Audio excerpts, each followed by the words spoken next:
Hello students, তো আমি তোমাদের অনিকেত স্যার। তো আমাদের আজকে নিয়ে চলে এসেছে আবার একটা পিওয়াইকিউ সিরিজ। তোমরা জানো সামনেই তোমাদের জিডি এক্সাম রয়েছে এবং ফেস সিলেকশন পোস্টের তোমাদের অ্যাপ্লিকেশন বেরিয়ে গেছে, সেটাও অ্যাপ্লাই হয়তো আজকালের মধ্যে শেষ হয়ে যাবে। তো কাজেই তোমাদের প্রিপারেশন এমনভাবে করতে হবে যাতে তোমাদের পরীক্ষায় তোমার যে সেকশনাল টাইমার থাকে সেই টাইমটাকে বিট করতে পারো। তো সেই সমস্ত কিছু করতে গেলে এই যে দেখো কিছু আমি কোশ্চেন দেখাচ্ছি, এই যে কোশ্চেনগুলো, এই যে কোশ্চেনগুলো দেখো, এখানে কি বলেছে যে 72,000 টাকার ওপর 9% হারে 18 মাসের চক্রে। তো এই যে কোশ্চেনগুলো, এই ধরনের কোশ্চেনগুলো করতে গেলে তোমাকে এমন কিছু ট্রিক শিখতে হবে। তো যেই ট্রিকগুলো তোমার যে জার্নি, অর্থাৎ পরীক্ষায় যে কোশ্চেন সলভ করা অ্যাজ এ সলভার বা অ্যাসপিরেন্ট থেকে যে এমপ্লয়ারের যে জার্নি, সেই জার্নিটা যাতে স্মুথ হয়, তা আমরা সেইটাকে করার জন্য আমরা নিয়ে এসেছি এমন কিছু ট্রিক বা এমন কিছু পদ্ধতি যার মাধ্যমে তুমি জাস্ট অঙ্ক দেখা মাত্রই বা রিজনিং দেখা মাত্রই তুমি শেষ করে দিতে পারবে। তোমরা জানো যে যে সেকশনাল টাইমার এখন যে পরীক্ষার যে সিস্টেম, সেই সিস্টেমে তোমাকে 90টা বা 60টা কোশ্চেন দেওয়া হয়, 100 মিনিট টাইম থাকে। তো সেইখানে যদি তোমরা বিট করতে চাও, ওখানে তোমাদের সেই ধরনের পদ্ধতি শিখতে হবে যে ধরনের পদ্ধতিগুলো অ্যাকচুয়ালি ওয়ার্কিং। তো সেই কিছু ধরনের কিছু শিখতে হলে তোমাকে এমন কিছু পদ্ধতি সবার থেকে আগে শিখতে হবে যে পদ্ধতিগুলো সাধারণত কেউ শেখেনি, বা এমন কিছু পদ্ধতি যেগুলো এখনো পর্যন্ত খুব কম ইউজ হয় বা টপাররা ইউজ করে। তো সেই ধরনের পদ্ধতিগুলো শিখে তোমাকে কিন্তু পরীক্ষায় যেতে হবে, না ছাড়া কিন্তু তুমি পরীক্ষায় যে টাইমার থাকবে সেটা কিন্তু বের করতে পারবে না। তো আর সেই জিনিসগুলো শিখতে হলে আমাদের এই ইউটিউব চ্যানেলকে সাবস্ক্রাইব করতে হবে, ভিডিওগুলোকে লাইক করতে হবে, এবং তোমরা কিসের পিওয়াইকিউ চাবে, কোনো যদি স্পেশাল পার্সেন্টেজ বা টপিক, কোনো সিম্পল ইন্টারেস্ট বা সিম্পল ইন্টারেস্ট ইনস্টলমেন্ট বা জিওমেট্রির কোনো টপিক বা মেনসুরেশনের কোনো টপিক, এগুলো যদি ডিটেলে বুঝতে চাও, আমি ইউটিউবে ফ্রিতে ক্লাস করাবো। তো সেইটা যদি জানতে চাও তোমরা কমেন্ট করতে পারো যে আমাদের এই ক্লাস দরকার স্যার। তো চলো শুরু করা যাক। দেখো আমাদের যে সেন্টার, সেই সেন্টারে তোমাদের RRB, SSC banking, SBI, IBPS, RBI, WBPSC, CDS, WBCS, GNM, ANM এবং আরও যতগুলো এক্সাম হয় সমস্ত এক্সামেরই কিন্তু কোচিংয়ের ব্যবস্থা আছে। তোমরা চাইলে যোগাযোগ করতে পারো হোয়াটসঅ্যাপের থ্রু দিয়ে। আমাদের অনলাইনেও কিন্তু সিস্টেম ব্যবস্থা রয়েছে। দেখো এখানে কি বলছে যে 6 সেন্টিমিটার একটি ব্যাস বিশিষ্ট ও একটি গোলককে গলানো হলো, তারপর 0.3। আচ্ছা, গোলকে গলানো হয়েছে, যখন গলিয়ে আর একটা জিনিস তৈরি করা হবে তখন সেক্ষেত্রে আয়তন সমান করতে হয়। তাহলে গোলকের যে আয়তন 4/3 পাই আর কিউব,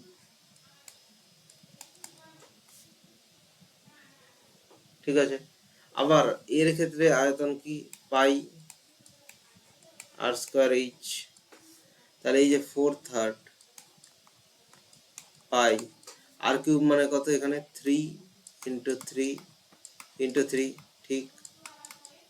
এদিকে আমি পাই লিখলাম, পাইকে কি করলাম, কাটলাম, এই 3 কে কাটলাম। আচ্ছা, এইবারে এখানে কত বলেছে, 0.3 সেন্টিমিটার, মানে 0.09। আমি লিখতে পারি এটা ইন্টু এইচ। তাহলে এই দুটোকে যদি আমি এইটা কাটে, এইখানে হবে আমার 100। তাহলে এইচ সমান সমান কি হবে, 400 কিন্তু সেন্টিমিটার হবে। এটাকে মিটার আমি কি লিখতে হবে, 4 মিটার। এই হলো কিন্তু আমাদের উত্তর, বোঝা গেল। নেক্সট দেখো কি বলেছে, যে 55 কিলোমিটার বেগে ধাবমান একটি বাস 8 ঘন্টা একটি যাত্রার ওই দূরত্ব অতিক্রম 20 ঘন্টা অতিক্রম করার জন্য কত বেগে যেতে হবে। তাহলে আগে আমার দূরত্ব বার করতে হবে, তারপর আমি তো বেগ বার করবো। তাহলে এর দূরত্ব কত, দেখো 55 কিমি ঘন্টা 8 ঘন্টা, তাহলে এই দুটো গুণ করে দিলে আমার দূরত্ব বেরিয়ে যাবে। বাই আমি লিখলাম 20, এটা কাটো, উত্তর হবে 22। দেখো এইটাকে আমি যদি 1/7 যদি আর -4 আছে, এই মাইনাসকে আগে যদি প্লাস করি তাহলে কত হবে, 7^4 লিখতে পারি, 9^4 লিখতে পারি, 5^4 লিখতে পারি। এইবার এইগুলোকে কি আমি ক্যালকুলেট করব সবাইকে, না। কি জন্য ক্যালকুলেট করবো না, কারণ আমি অপশানে দেখলাম এর ইউনিট ডিজিট 7, এর ইউনিট ডিজিট 4, এর ইউনিট ডিজিট 8, অর্থাৎ ইউনিট ডিজিট মানে এককের ঘরের সংখ্যা, আর ইউনিট ডিজিট 6। এবার আমি জাস্ট ইউনিট ডিজিট যদি ম্যাচ করে আমি উত্তর বার করতে পারি তাহলে আমার কাজ হয়ে যাবে।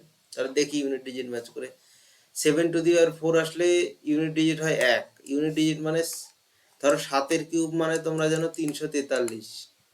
এই 343কে যদি 7 দিয়ে গুণ করি, এই 3 7টা 21 আসছে, এই একটাকেই আমি জাস্ট এইখানে নিলাম। আবার 9 ক্ষেত্রে আমি তাই করলাম, 9 কিউব মানে 729, আবার ওর সঙ্গে 9 গুণ করলে আসলে 1। 5-এর যাই পাওয়ার থাকুক সবসময় 5ই আসে, তাহলে অপশানে কিন্তু 7 আসবে। দেখো 7 কিন্তু এই একটা অপশানে আছে, সুতরাং এইটাই আমাদের উত্তর। দেখো কি বলছে যে একটি 120 মিটার লম্বা ট্রেন বিপরীত অভিমুখে 8.5 কিলোমিটার ঘন্টা বেগে আসা একটি ব্যক্তিকে 12 সেকেন্ডে অতিক্রম করে। এর গতিবেগ, আচ্ছা ট্রেন যদি কোনো ব্যক্তি বা কোনো পোস্টকে অতিক্রম করে, তাহলে ট্রেন তার নিজের দৈর্ঘ্যকে অতিক্রম করে।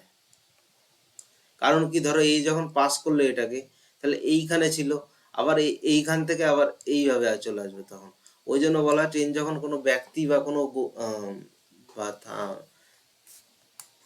থামকে বা ল্যাম্প পোস্টকে পার করে, তখন তার নিজের দৈর্ঘ্য অতিক্রম করে। তাহলে কত মিটার লম্বা? তাহলে 120 মিটার লম্বা হয়ে যাবে। এইবারে কি বলেছে, বিপরীত অভিমুখে। বিপরীত অভিমুখে হলে কি হবে? যোগ হবে।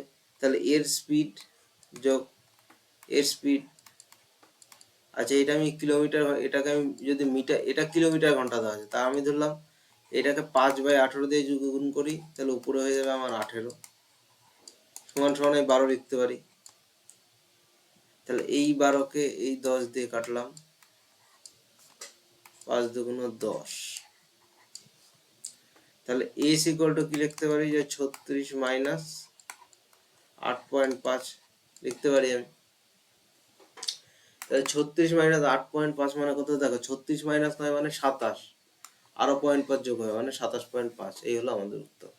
তো এই ধরনের পদ্ধতি তোমার শিখে কাজ করলে তোমাদের খুব একটা টাইম লাগবে না। দেখো 72,000-এর উপর বার্ষিক 9% হারে 18 মাসে কত চক্রবৃদ্ধি? আচ্ছা এখানে কত বলছে? 18 মাসে চক্রবৃদ্ধি সুদ। দেখো সুদ যদি হাফ ইয়ারলি গণনা করা হয়, তাহলে হাফ ইয়ারলি মানে এখানে কি লিখতে পারি আমরা? 9% বার্ষিক হার এবং হাফ ইয়ারলি ভিত্তিতে সুদ গণনা করা। এবার কি বলেছে? চক্রবৃদ্ধি সুদ। তাহলে এইটা যদি পুরো মাসের হয়, তাহলে হাফ ইয়ারলি হবে 4.5, 4.5 এবং 4.5, এইরকম করে 3বার হবে, তাই তো? তাহলে এইরকম করে যদি 3বার হয়, তাহলে হাফ ইয়ারলি যে ইন্টারেস্ট সেটা কত হবে এক্স্যাক্টলি? দেখো 72,000-এর উপর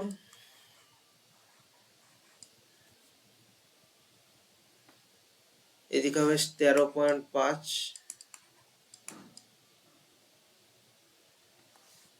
আচ্ছা আমি এর পার্সেন্টেজটা বলে দিচ্ছি তোমাদের। দেখো এর যে পার্সেন্টেজটা আসবে সেটা তোমাকে ক্যালকুলেট করতে হবে এই সূত্র। তুমি এটাকে একটা হয়, তুমি এটাকে সেপারেটও ক্যালকুলেট করতে পারো, যে 9 4.5 4.5 গুণিত করলে 1.225 আসলো, 10.225 আসবে, ঠিক আছে? আবার এটাকে আরেকটু অন্যভাবে ক্যালকুলেট করতে পারো, যে 3a পয়েন্ট, এবার এইখানে তুমি এই সূত্র দিয়েও ক্যালকুলেট, প্রথমে এই দুটো ক্যালকুলেট করলে, ক্যালকুলেট করার পর আমাদের যেটা আসবে 9 + 1.225 মানে 10.2a পয়েন্ট a স্কোয়ার, মানে a স্কোয়ার মানে এদিকে, হ্যাঁ বা 9.1225 এরকম আসবে, এরকম একটা পার্সেন্টেজ আসবে। এবার এইরকম যে পার্সেন্টেজ আসলো,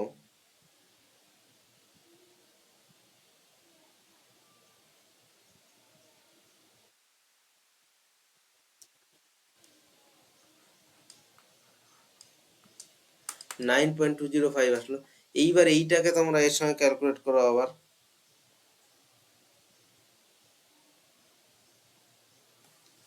তাহলে এখানে আসবে হলো 14.1166%। এবার এই পার্সেন্টেজটা যদি আমরা বের করি, তবেই কিন্তু কাজ হয়ে যাবে। তাহলে 72,000-এর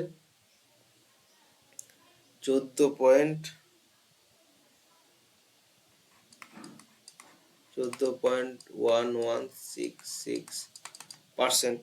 তাহলে এইটা যদি আমি ক্যালকুলেট করি, আচ্ছা 1166%, এইটা যদি আমি ক্যালকুলেট করি এক্সাক্ট কত আসবে বলো তো? কাছাকাছি আসবে, মানে এক্সাক্ট এখানে আমি পাবো না ফিগারটা। এখানে আসবে হলো 10,000 163.95। এইটা কিন্তু আমাদের উত্তর হবে।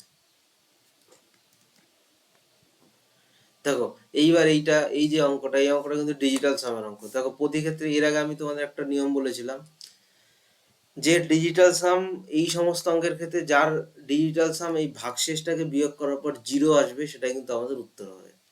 অর্থাৎ এই যে ভাগশেষটাকে বিয়োগ করলাম তারপরে ডিজিটাল, এবার এখানে দেখো কি বলেছে, সবগুলো 9 এর কিন্তু ফ্যাক্টর, ঠিক আছে। এইবার আমি এটা কি করবো, 5 আর 4 9, আগে আমাকে 9 পার্টগুলো কেটে দিই, এখানে 9 আসছে না, 5 আর 4 9 কেটে দিলাম, এই 9টাকে কেটে দিলাম। এইবার দেখো কি বলেছে, প্রতি ক্ষেত্রে 3 ভাগশেষ থাকবে, তাহলে 3 ভাগশেষ থাকার পরে এখানে কত আসলো, 4 আসলো। 4 কি 9 দিয়ে ভাগ যাবে, যাবে না। 5 3 8 7 15, 5 আর 1 6, এর ডিজিটাল সাম আসলো 6, 6 মাইনাস 3 3, 3 কি 9 দিয়ে ভাগ যাবে, যাবে না। দেখো প্রতি ক্ষেত্রে কত ভাগশেষ থাকে, এখানে বেঁচে কত আছে 3, এখানে আসলো কিন্তু 0, 5 2 7, 7 মাইনাস 3 মানে 4, এটাও কিন্তু 9 দিয়ে ভাগ যাবে না। একমাত্র এইটাই আমাদের উত্তর হবে। এর থেকে শর্ট প্রসেস কেউ যদি করে দেখায় তারপরে আমাকে বলবে। এই ধরনের অঙ্ক যদি তোমাকে করতে হয়, যদি পরীক্ষায় টাইমকে বিট করতে হয়, এই সমস্ত প্রসেসই ফলো করতে হবে যেগুলো আমি শেখাচ্ছি, না ছাড়া পরীক্ষায় টাইমকে বিট করতে পারবে না তুমি।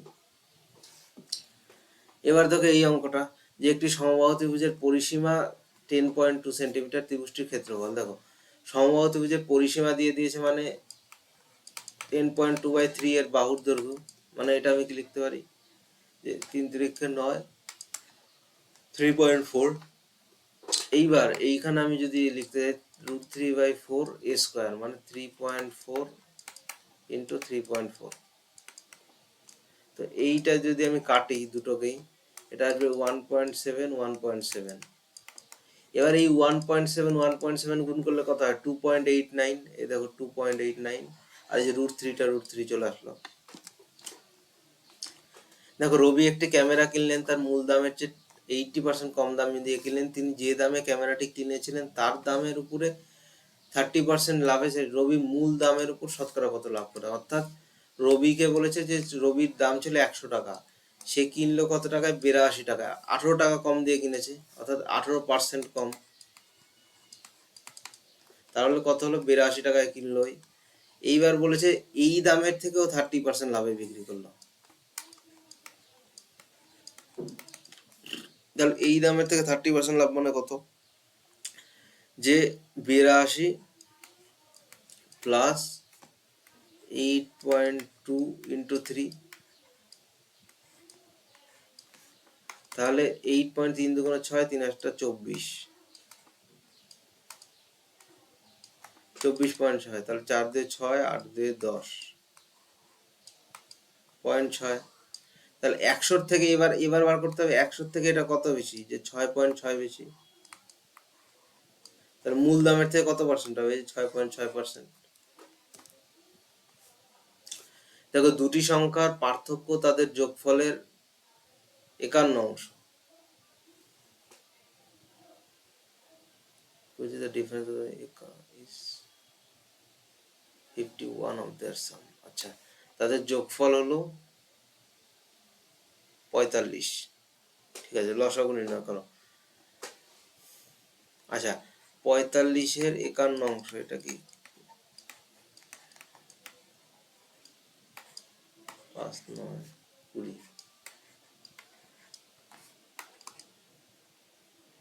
5.1, 2.55।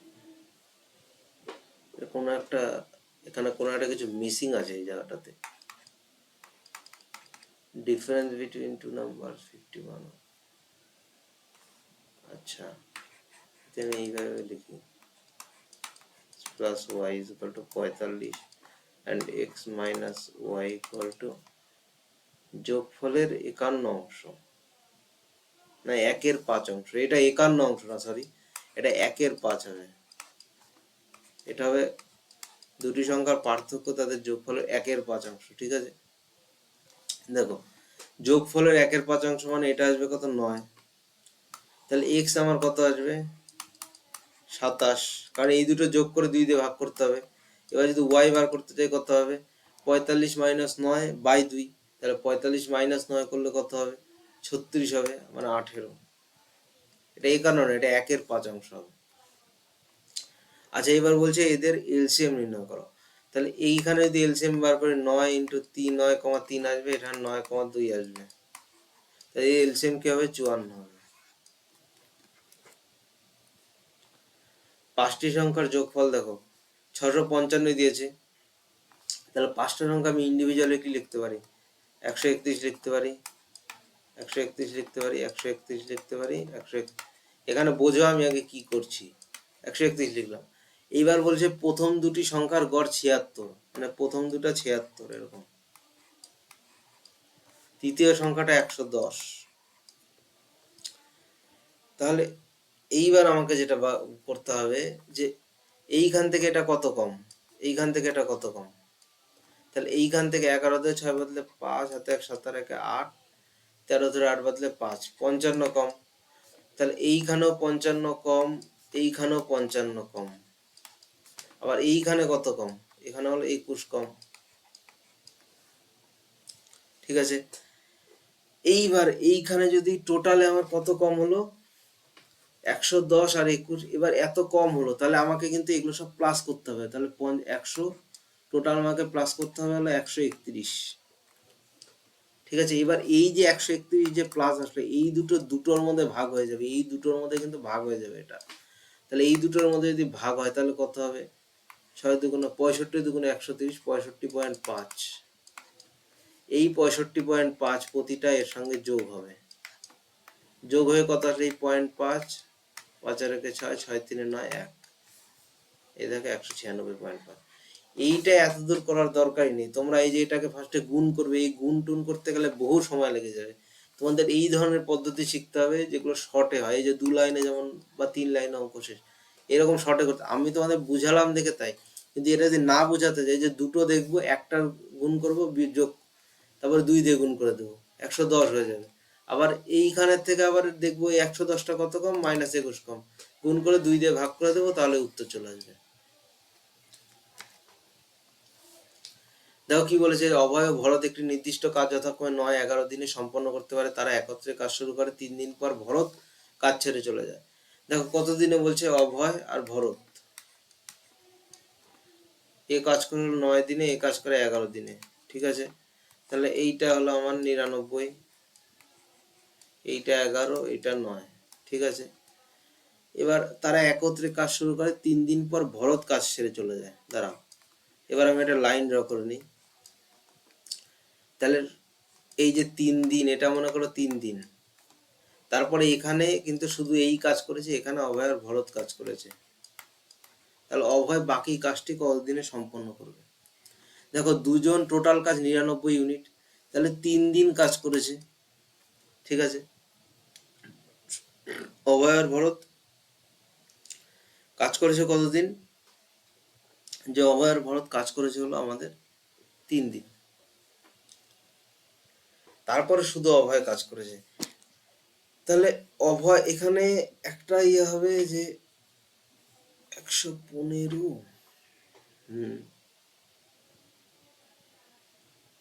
আচ্ছা, এখানে উত্তরগুলো একটু গন্ডগোল আছে। আচ্ছা, এটা আমি আগে করে দেখি। যে দেখো কি বলেছে, যে এখানে অভয় বাকি কাজটা, মানে এই কাজটুকু আমাকে বাদ দিয়ে দিতে হবে, এই কাজটুকু আমাকে নিতে হবে। তাহলে এরা কাজ করলো কতদিন? 3 দিন। তাহলে অভয় আর ভরত 11 আর 9 যোগ করলে 20 ইন্টু 3 মানে 60। বাকি কাজ কতদিন থাকলো? 39 ইউনিট। এই 39 ইউনিট কার কাজ বলেছে? এই 39 ইউনিট কে করবে? অভয় করবে। ঠিক আছে, অভয় করলো। এবার এই 39 ইউনিট যদি অভয় করে, তাহলে বাকি কাজ কত হচ্ছে? 39/11। এবার তোমরা এখানে একটা জিনিস দেখো, যে এইখানে কিন্তু এই উত্তরটা নেই। ঠিক আছে, এইখানে কিন্তু এই উত্তরটা নেই, কিন্তু আমি একটা জিনিস দেখতে পাচ্ছি, এখানে কিন্তু 33 আছে। তাহলে 11কে আমি যদি 3 দিয়ে গুণ করি, 33 হবে। এই যে 33 আমি এখানে দেখতে পেলাম, তাহলে এই দুটো কিন্তু আমি আগেই বাদ দিয়ে দিতে পারি। যে 11কে যদি 3 দিয়ে গুণ করি 33, 39কে 3 দিয়ে গুণ করলে হবে হলো 117। তো এই হলো কিন্তু আমাদের উত্তর, এইটা বাদ চলে যাবে। দেখো এ ও সি দুটি পাইপ, এ এবং সি একটি ট্যাঙ্ক যথাক্রমে 10 ঘন্টা 15 ঘন্টায় পূর্ণ করে। যদি পাইপ এ সবসময় খোলা থাকে, সি শুধুমাত্র 30 মিনিটের জন্য খোলা থাকে, তবে ট্যাঙ্কটি পূর্ণ হতে কত সময় লাগবে? দেখো এ এবং সি 10, 15, এইটা করলাম আমি 30, এটা 3, এটা 2। পাইপে সবসময় খোলা থাকে, সি শুধু 30 মিনিটের জন্য খোলা থাকে। দেখো এ হলো এ, সি হলো প্রতি ঘন্টায় এই কাজ করে, তাহলে 30 মিনিটেও কত কাজ করবে? 1 ইউনিট কাজ করবে। এবার পাইপে সবসময় খোলা থাকলো, তাহলে পাইপে মানে প্রথম ঘন্টায় কাজ হবে হলো 4 ইউনিট। তাহলে প্রথম ঘন্টায় কাজ হলো 4 ইউনিট, যে 1 ঘন্টায় কাজটা হলো। পরের থেকে এই কাজ করলো, পরে 26 ইউনিটের জন্য শুধুমাত্র কিন্তু আমাদের এই যে এ ছিল এই কাজ করলো, মানে 3। এবার এটা যদি আমি করি 8 × 2 = 3 হবে। তাহলে এইটা যদি আমি এবার এই 8 × 2 = 3 আর এই যে 26/3, এইটাকে আমরা ক্যালকুলেট করলে 8 × 2 = 3 ঘন্টা আসলো। এবার আগে কত লেগেছিল? 1 ঘন্টা। ব্যাপারটা বোঝো, এইখানে এই যে 2 আসলো, এই 2টাকে আসলো 1 ঘন্টায় কাজ করতে পারে, 1 ঘন্টায় 2 ইউনিট কাজ করতে পারে। কিন্তু ওকে কত বলেছে? সি শুধুমাত্র 30 মিনিটের জন্য খুলতে হবে, তাই 30 মিনিটের জন্য খেলে ও 1 ইউনিট কাজ করবে। তাহলে প্রথম যে 1 ঘন্টা, এই 1 ঘন্টায় কাজ হলো কত? 4 ইউনিট। তাহলে বাকি কাজ কত থেকে গেল? 30-এর থেকে 4 বিয়োগ করার পর 26 ইউনিট। এইবার এই 26-এর সময় কে কাজ করবে? শুধু এই কাজ করবে, তাহলে আমি 3 দিয়ে ভাগ করে দিলাম। তাহলে এইটা ভাগ করে আসলো আমার এইটা। এবার আগের যে 1 ঘন্টা লেগেছিল সেইটার সঙ্গে এইটা যোগ করলে কত হলো? 9 × 2 = 3 ইউনিট। এটা খুব ভালো অঙ্ক, খুব ট্রিকি অঙ্ক, করতে পারলে খুবই ভালো এটা। দেখো 165 টাকা 3 জনের মধ্যে এই অনুপাতে ভাগ, এই বন্টনে বৃহত্তম ক্ষুদ্রতম ভাগের মধ্যে পার্থক্য কত? দেখো বৃহত্তম কোনটা আছে? 7, ক্ষুদ্রতম 3, ঠিক আছে। এইবার টোটাল কত? টোটাল 7 × 5 = 12, 3 = 15। এই 15-র ভ্যালু বলে দিয়েছে হলো 165। তাহলে 7 আর 3-এর বিয়োগ কত? 4। তাহলে 1-এর ভ্যালু হলো 11। তাহলে 4-এর কত হবে? 4-এর হবে আমার 44। এই হলো আমার উত্তর। বার্ষিক কত চক্রবৃদ্ধি সুদের হারে 4800 টাকা 2 বছরে 5043 হবে? 2 বছরে। তাহলে আমার যে চক্রবৃদ্ধি সুদের যে অঙ্কগুলো, সেইটা আমি কিভাবে ক্যালকুলেট করি বলো তো এই সমস্ত ক্ষেত্রে?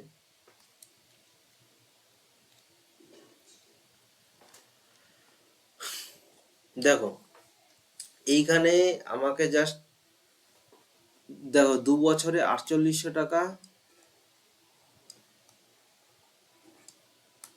এবং 5043 টাকা, এর আমি ফার্স্টে রেশিও দেখবো, ঠিক আছে। 1600, এটা হলো 3 × 48, 1681। এইবারে এইখানে যদি আমি এটাকে করি, এটার যদি আমি স্কোয়ার মানে এটা যদি আমি রুট করি, এটা কিন্তু দুটো একটা পূর্ণবর্গ সংখ্যা, তাহলে এটা আসবে হলো 40, এটা আসবে হলো 41। তাহলে এইখান থেকে আমি কি পেলাম? এইখান থেকে আমি পেলাম যে এইটা যদি আমি রুট করি তবে আসছে 40/41। তাহলে রুট মানে কি? রুট মানে হলো এর যে স্কোয়ার, এর স্কোয়ার সমান সমান আমি এইটা লিখতে পারি, এর স্কোয়ার মানে এইটা। তাহলে এই যে যেটা ছিল সেটার উত্তর কত হবে? এটার উত্তর হলো আমাদের 2%।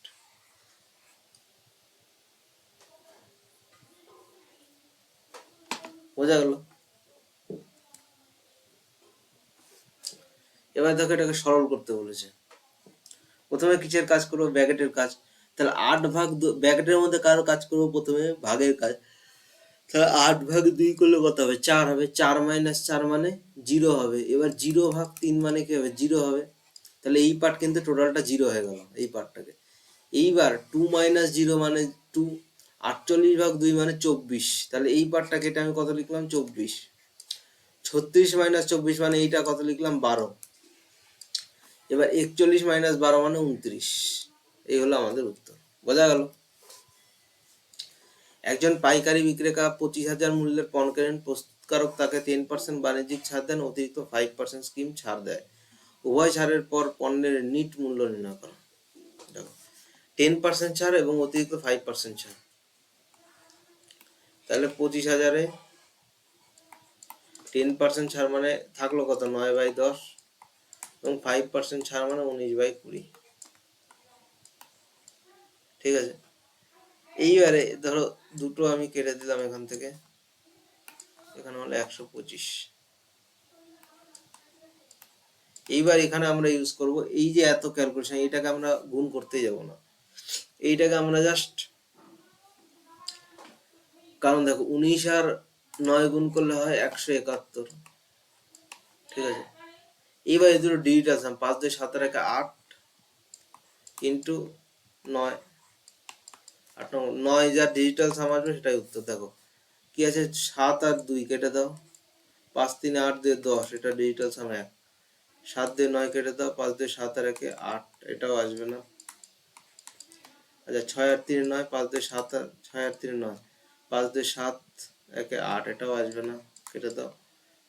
5 5 বলছি, সরি, 7 আর 2 9, 5 3 8 আর 1 9, এইটা কিন্তু আমাদের উত্তর হবে। এইটাই আমাদের উত্তর হবে, অর্থাৎ 21,375।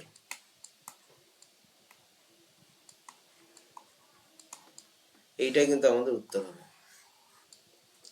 তো এই যে ক্যালকুলেশনে ডিজিটাল সামের এই যে ক্যালকুলেশনের যে ট্রিক, সেই ট্রিকগুলো শেখা কিন্তু খুব ইম্পর্টেন্ট পরীক্ষার ক্ষেত্রে, ক্যালকুলেশনকে শর্টেজ করার জন্য। তো সেই সমস্ত শিখতে গেলে স্পেশাল ব্যাচে তোমাদের যুক্ত হতে হবে। দেখো, প্রেম রিয়াকে একটি পণ্য 20% লাভে বিক্রি করলেন, রিয়া ওই পণ্যটি প্রেমকে আবার 20% লোকসানে বিক্রি করলেন। যে এবার ইন দিস ট্রানজাকশন, যে কে প্রফিট করেছে কে লস করেছে এটা বলেছে। দেখো, প্রেম, এটা রিয়া, প্রেম রিয়াকে 20% লাভে বিক্রি করলেন, ওই পণ্যটি আবার প্রেমকে কততে বিক্রি করে দিল, যে 120-তে নিল। আবার এর ক্ষেত্রে এই যে কস্ট প্রাইস, এটা 120 হয়ে গেল। ঠিক আছে, এইবারে এই যে 120টা, এই 120কে আবার কত টাকায় 20% লসে বিক্রি করেছে, তাহলে এটাকে যদি 20% লসে বিক্রি করে, এটা হবে 96। এইবার আমাকে যা দেখতে হবে যে প্রেম কিন্তু প্রফিট করলো হলো 20%, মানে প্রেমের প্রফিট 20%, কিন্তু রিয়া লস করলো কত। আচ্ছা রিয়া, এবার রিয়া কত লস করলো, রিয়া লস করলো হলো 24 টাকা লস করলো, কার উপরে, 120-র উপরে।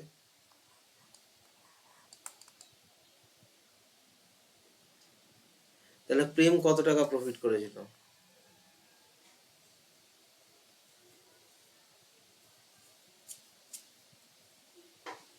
সে প্রেম 25। আচ্ছা আচ্ছা, এইবার দেখো এইখানে যেটা আমাদের বার করতে হবে, যে এইখানে প্রফিট করলো কত, 20 টাকা। ঠিক আছে, আবার এইখানে লস করলো কত, এখানে রিয়া লস করলো 24 টাকা। ঠিক আছে, এইবারে এটা যদি মনে করো দুবার ইয়ে হয়, মানে দুবার এটাকে মনে করো যে যদি প্রেম দুটা বস্তু বিক্রি করতো, এখানে যা প্রফিট করবে প্রেমই, তাহলে প্রেম তো এখানে 25% কিন্তু প্রফিট করবে প্রেম। এখানে দেখো 111টা ইভেন নাম্বারের সাম, তাহলে ইভেন নাম্বারের ক্ষেত্রে আমি কি বলেছিলাম, জাস্ট 1 যোগ করতে হবে। এবার কোন লজিকে 1 যোগ করতে হবে, দেখো 111 আমি লিখলাম, 111 থেকে 1 থেকে 111 অবধি যোগ, এবার 1 থেকে 111 যোগ 111 ইন্টু, তাহলে n+1/2 মানে 112/2।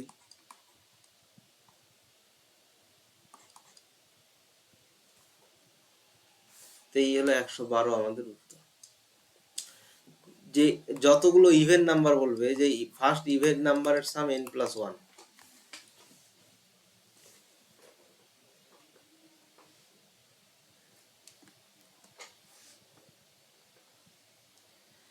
দেখো এবং বি নামক দুটি ব্যাংক যথাক্রমে 3.5 এবং 6% ঋণ দেয়। ডেভিড প্রতিটি ব্যাংক থেকে 3,60,000 টাকা ঋণ নেন। 3 বছর পর দুটি ব্যাংক ডেভিড দ্বারা প্রদত্ত সরল সুদের ধনাত্মক পার্থক্য। এবার 6 আর 3.5-এর পার্থক্য কত? 2.5। এবার এসআই দেখো, সরল সুদ এসআই মানে কি বলেছিলাম? এসআই মানে আর ইন্টু টি, মানে 7.5%, ঠিক। এবার এর যদি 7.5% হয় সেটা কত হবে?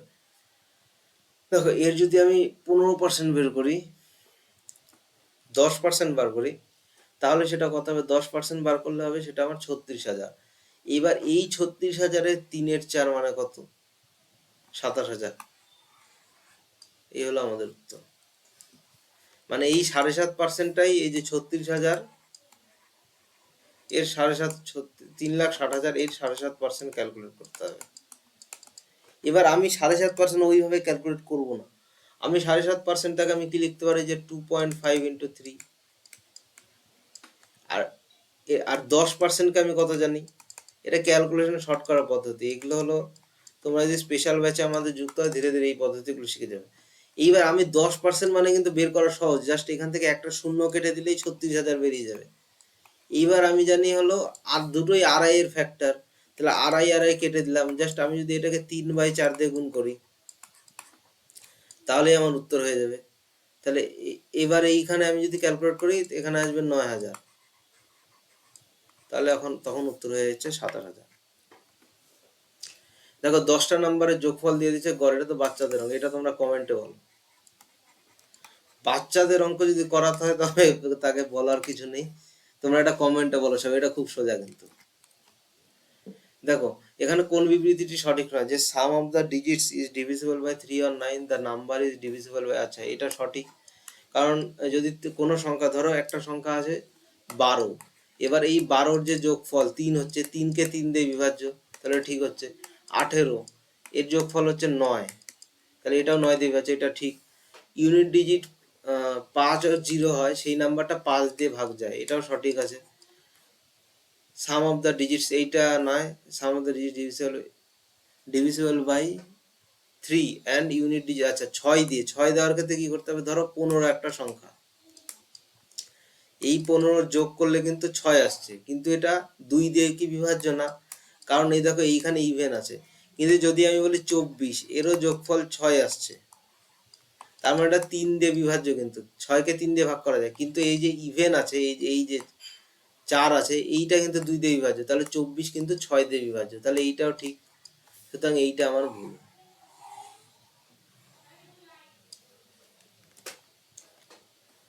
একটি পাইপ একটি ট্যাঙ্ক 6 ঘন্টায় পূর্ণ করে, অন্য একটি পাইপ ভর্তি ট্যাঙ্কটি 30 ঘন্টায় খালি করে। দুটি পাইপ একত্রে খোলা হয়, 2/3 পূর্ণ হতে কত টাইম লাগবে? দেখো, 30, তাহলে এটা +5, এটা -1। এবার 2/3, 2/3 মানে কত? এইটাকে যা 2/3 দিয়ে গুণ করে দাও, মানে 20। এবার 5 - 1 মানে 4, তাহলে উত্তর কত হবে? 5 ঘন্টা। এই যে 5 ঘন্টা উত্তর। দেখো, 6³ মানে 216, -25 +64 -2, 6 × 1 করলে 6। আচ্ছা, এইবার একটা জিনিস দেখো, এইখানে ইউনিট ডিজিট দিয়ে আমি, কারণ ইউনিট ডিজিট কিন্তু সবার আলাদা আলাদা আছে, এই ইউনিট ডিজিট সবার আলাদা আলাদা, তাহলে এখান থেকে বার করি।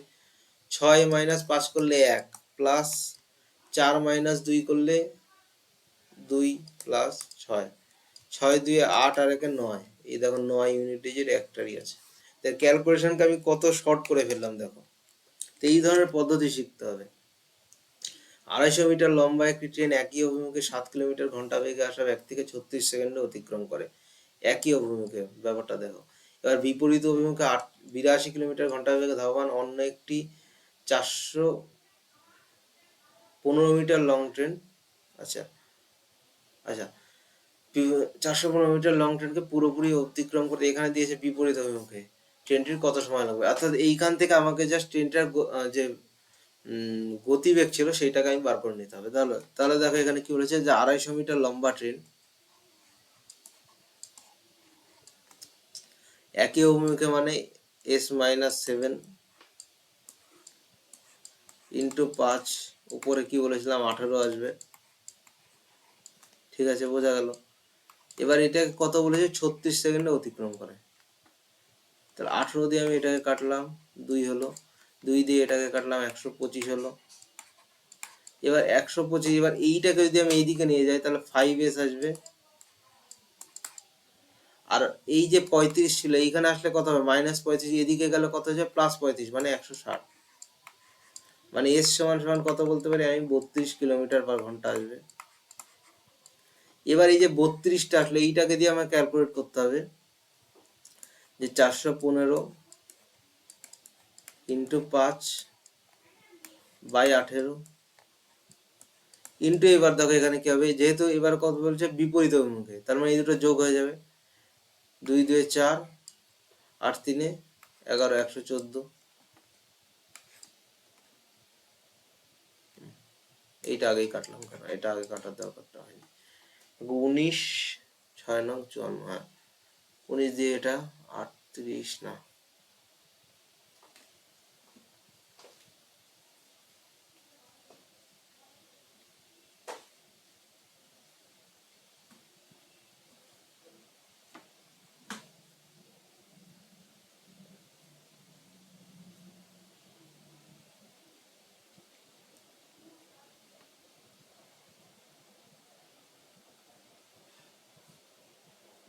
এখানে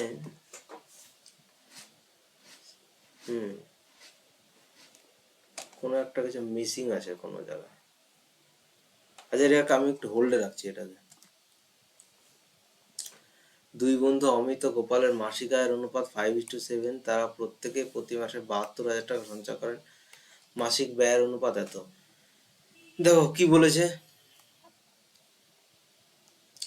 তারা প্রত্যেকে প্রতি মাসে 72,000 টাকা সঞ্চয় করেন, আয়ের অনুপাত দিয়েছে, ব্যয়ের অনুপাত দিয়েছে। আচ্ছা, আয়ের অনুপাত কত দিয়েছে, 5:7, এটা ইনকাম, ইনকামের অনুপাত।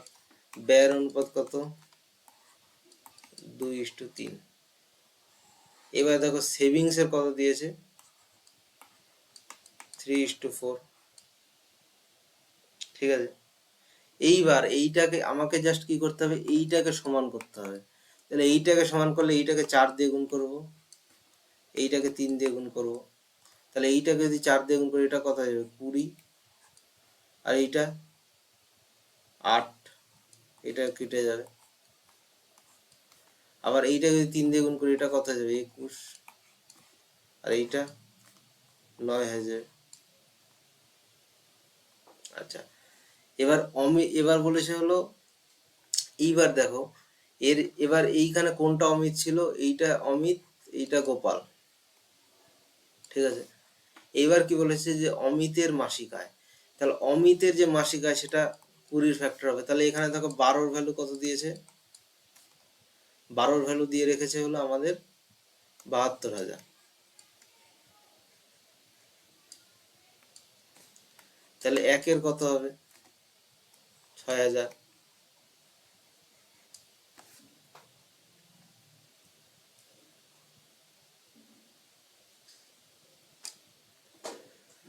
আচ্ছা, একের ভ্যালু যদি 6,000 হয় তাহলে সেইটা আমাদের কি করতে হবে, এইবার অমিতের যদি আমি মাসিক আয় নির্ণয় করতে চাই তাহলে সেটা কি করতে হবে, জাস্ট আমাদের 20 দিয়ে কিন্তু গুণ করতে হবে। তাহলে 20 দিয়ে গুণ করলে কত হবে, 1,20,000। এবার তার মানে আমি বুঝতে পারলাম যে উত্তর যেটাই হোক সেটা কার। এবার এইখানে দেখো, এইখানে আমি কিন্তু এখানে আমি উত্তর যেটাই হোক সেটা 120 ডাইরেক্ট ফ্যাক্টর হবে। তাহলে 120 যে ডাইরেক্ট ফ্যাক্টর সেটা একমাত্র এখানে 360ই রয়েছে। মানে এই যে 3টে জিরো, এই 3টে জিরোকে জাস্ট কেটে দাও, কেটে দেওয়ার পর দেখো তোমার একমাত্র এইটাই কিন্তু ফ্যাক্টর আসবে, এটাই আমাদের উত্তর। বাকি যদি মনে করো এক্স ধরে করবে সেটা আমি দেখিয়ে দিচ্ছি।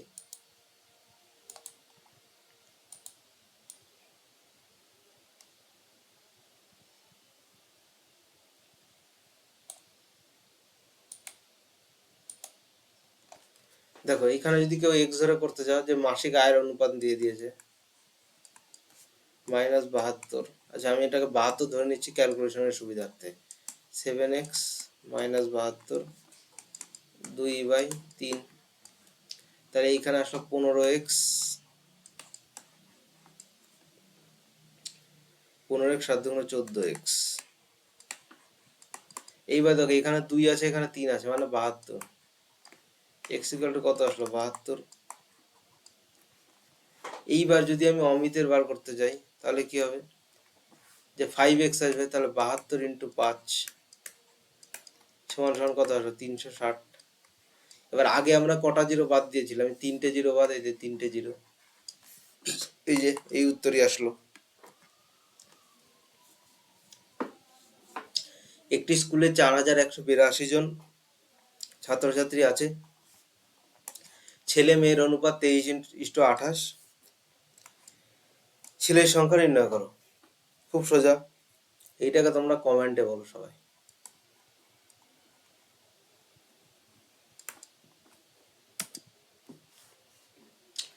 একটি ঘনকের আয়তন দিয়ে দিয়েছে, বাহুর দৈর্ঘ্যের দ্বিগুণ সেমিতে কত হবে। দেখো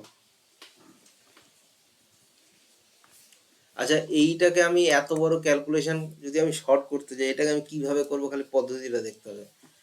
বাহুর দৈর্ঘ্যের দ্বিগুণ সেমিতে কত হবে, তার মানে এইখানে যে ভ্যালুটা দেওয়া আছে সেটা 2x এর মান, এটা দ্বিগুণেরই ভ্যালু, তাহলে এর যদি হাফ করে দিই, প্রথমে আমাকে এগুলোর হাফ করে নিই, তাহলে এর যে হাফ এটা 43 হবে, এর হাফ কত হবে 83 হবে, এর হাফ কত হবে, এর হাফ হবে আমার 42, আর এর হাফ হবে আমার কত 7 দুগুণ 14, 8 দুগুণ 16, আচ্ছা 27। আচ্ছা এইবার একটা জিনিস দেখো, কোনটার কিউব করলে লাস্টে 3 আসে, 3-এর যদি কিউব করি আমি লাস্টে কত আসে ইউনিট ডিজিট, অর্থাৎ ইউনিট ডিজিট দিয়ে আমি এটাকে সলভ করি, ইউনিট ডিজিট আসবে 7, এই ইউনিট ডিজিট কত আছে 3, এটা হবে না। এটাও 3 আছে, ইউনিট ডিজিট কত আসবে 7, এটাও কিন্তু হবে না, ঠিক আছে। আবার এর যে ইউনিট ডিজিট সেটা আসবে 8, এটাও কিন্তু হবে না। সুতরাং এই যে এইটা 174, এইটাই কিন্তু আমার উত্তর। এত বড় ক্যালকুলেশন আমার করার কোনো দরকার নেই, বা এটারও আমার কিউব রুট করার দরকার নেই, আমি জাস্ট অপশান দেখলাম, অপশানকে এলিমিনেট করব। এখানে কত বলেছে দ্বিগুণ, তাহলে দ্বিগুণটাকে আমি এটাকে হাফ করে দিলে আমি অ্যাকচুয়াল সংখ্যাটা পেয়ে যাব। এবার অ্যাকচুয়াল সংখ্যার ইউনিট ডিজিট অর্থাৎ এককের সংখ্যা, এককের ঘরের অঙ্ক দিয়ে যদি আমি বার করি তাহলে আমার অঙ্ক কিন্তু অনেক শর্ট হয়ে যাবে। সুতরাং আমাকে আচ্ছা আর একভাবে আমি বলতে পারি এটাকে, যে 658 আর 503। আচ্ছা আর একভাবে বলে দিচ্ছি আমি তোমাদের এটাকে, এই দুটোকে আলাদা আলাদা পাঠ করো, পাঠ করে দেখো যে এই যে সংখ্যাটা এটা কার কিউবের থেকে ছোট, কার কিউবের থেকে বড়। যে এটা 8-এর কিউবের থেকে তো বড়, অর্থাৎ 512, 8-এর কিউব, 9-এর কিউব মানে 729। সুতরাং এইটাকে আমি কি লিখতে পারি, এইটাকে আমার কি হবে, যে এইটা 8-এর কিউবের থেকে ছোট, 8-এর কিউবের থেকে বড়, 9-এর থেকে ছোট, সুতরাং এইটাকে আমি 8 লিখলাম। আবার এইটা কার থেকে বড়, এটা 7-এর থেকে বড়, 7-এর কিউব মানে 343, 343 থেকে বড় কিন্তু 512 থেকে কিন্তু ছোট, সুতরাং এই যে 7 লিখলাম।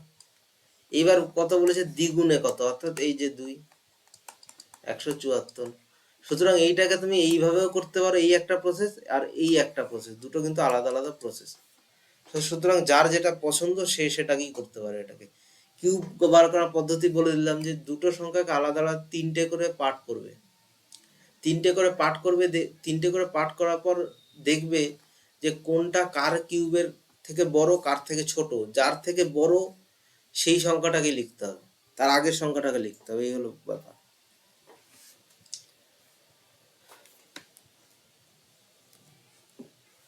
8%, 9% ধারাবাহিক ছাড় দেওয়া হয়, মোট ছাড়ের শতাংশ এই যে 16.28। পাশি সংখ্যার যোগফল, আচ্ছা এইরকম আমি একটা অঙ্ক বললাম এখনই, এটা তোমরা কমেন্টে বলো।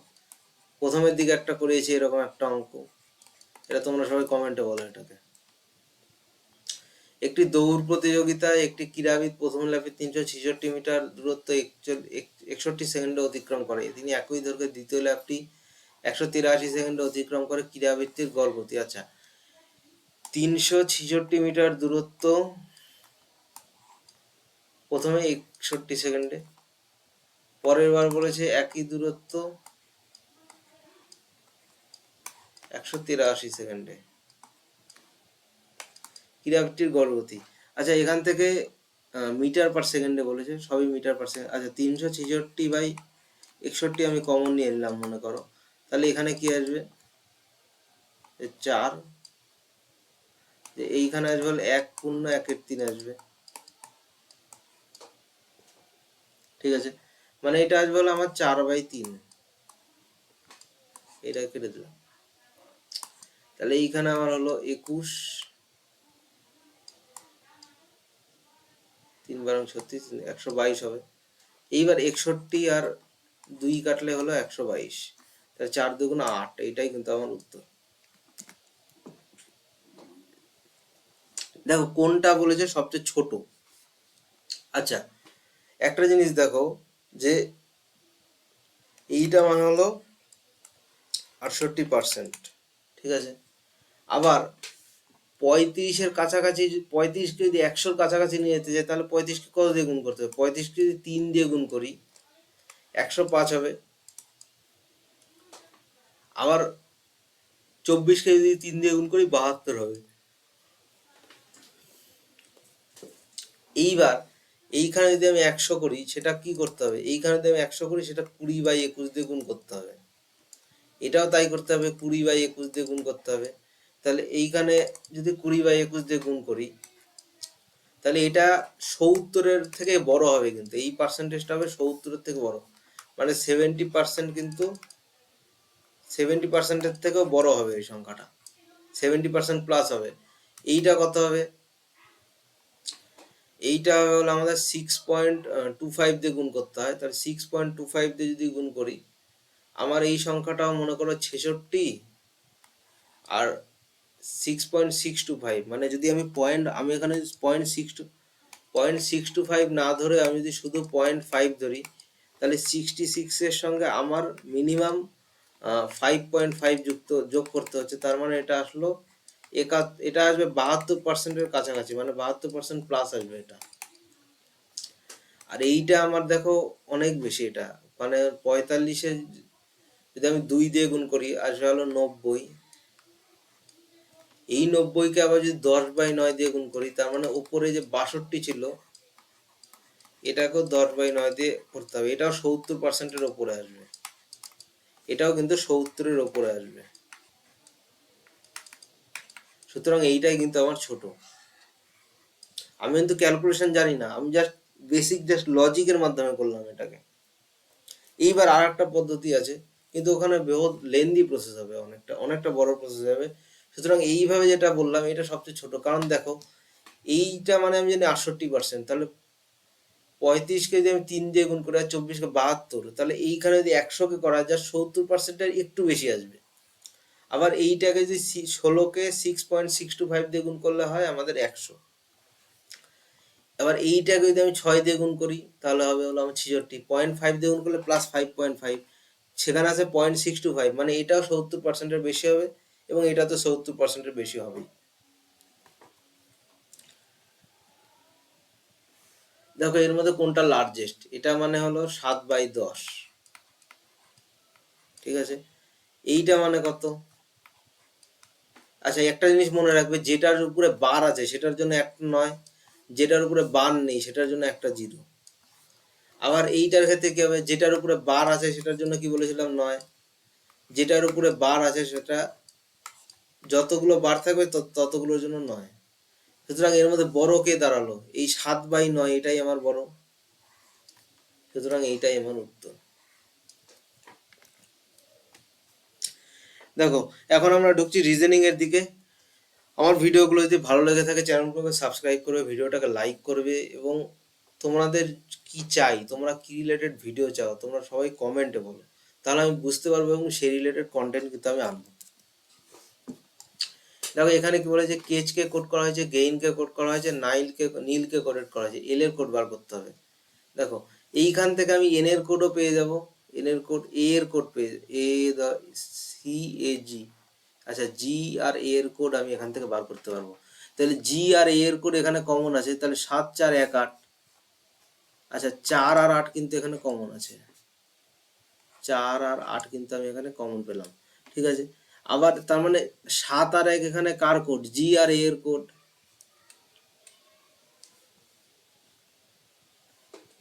আচ্ছা C A G A, a common আছে এখানে, I G A I A, আচ্ছা জি আর এ এখানেও কমন আছে, জি আর এ এখানেও কমন আছে। তাহলে এইখান থেকে আমি একটা জিনিস বলতে পারি, আবার দেখো এন এর যে কোড হবে, সেই এন এর কোড কি হবে, 7 আর 1 এর মধ্যে একটা হবে, তাহলে এন এর কোড 7 আর 1 এর মধ্যে একটা হবে, তাহলে এই দুটো কেটে দিলাম। এইবারে ই এর কোড, ই এর কোডও 9 আর 2 এর মধ্যে একটা হবে, তাহলে এই 9টাকে কেটে দিলাম। তাহলে এল এই যে এল এর কোড, এল এর কোড কত হবে, 3 হবে।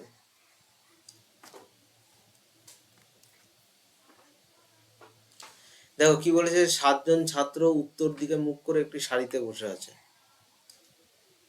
1 2 3 4 5 6 7, ঠিক আছে। এবার ডি আর বি এর মধ্যে 2জন, এফ সি এর, এফ এর ডানে শুধুমাত্র সি, আচ্ছা এফ এর ডানে শুধু সি বসে আছে, বসিয়ে দিলাম। বি আর এফ এর মধ্যে মাত্র একজন ব্যক্তি, তার মানে বি এখানে। ই এর ডানে কোনো এক স্থানে, কিন্তু জি এর বামে কোনো এক স্থানে, ই এর ডানে, আচ্ছা এ এখানে বসতে পারে। এইবার একটা জিনিস বলেছে, ডি আর বি এর মধ্যে ঠিক 2জন বসে আছে, তার মানে ডি কে আমি এখানে বসাতে পারি, প্রথম যে এইটা, এই যে ডি আর বি এর মধ্যে 2জন বসে আছে। এবার ই এর ডানে কোনো এক স্থানে, কিন্তু জি এর বামে, আচ্ছা ই এর ডানে কোনো এক স্থানে কিন্তু জি এর বামে আছে, হয়ে গেল, সব মিলে গেল। এইবার বলেছে এ আর বি এর মধ্যে কজন, এই যে শুধু ই বসে আছে, সুতরাং একজনই আমাদের উত্তর, বোঝা গেল। ইংরেজি বর্ণমালার ক্রম অনুযায়ী নিজের প্রশ্নবোধক চিহ্নে, এখানে সিরিজটাই ওঠেনি, এখানে সিরিজটা ওঠেনি, এখানে সিরিজটা মিস্টেক আছে এখানে কোশ্চেনটা। দেখো এখানে কি বলেছে যে কাইন্ডকে, আচ্ছা এখানে common kind K I N D, আচ্ছা এন আর ডি দুটোতে কমন আছে, তার মানে এখানে 2861, তাহলে 6 আর 8 দুটোতে কমন আছে, তাহলে আমি বলতে পারি যে এ তো কোনোটার মধ্যে নেই, না এ এ একটার মধ্যেই আছে, কিন্তু 6 আর 8 হবে না, কারণ এর মধ্যে এ নেই, তাহলে 6 8 কিন্তু এখান থেকে হবে না, 6 8 আমি বাদ দিতে পারি, তাহলে 6 8 কে বাদ দিয়ে দাও। এইবারে যে এ এর কোড দেখো, I S I C K, এখানে এ নেই, তাহলে এস আই সি কে, তাহলে এস এ এস এখানেও আছে এখানেও আছে, তাহলে এস এর কোড কিন্তু 9 হবে, এস এর কোড কিন্তু 9 হবে, তার মানে এ এর কোড এখানে কি থাকলো, 5 থাকলো, এই 5ই আমাদের উত্তর। এখানে জাস্ট এই সমস্ত কোশ্চেনে মানে যে অপশন থাকবে সেখানে এলিমিনেট করতে হয়, এলিমিনেট করলে সবচেয়ে সুবিধা হয়ে যায়।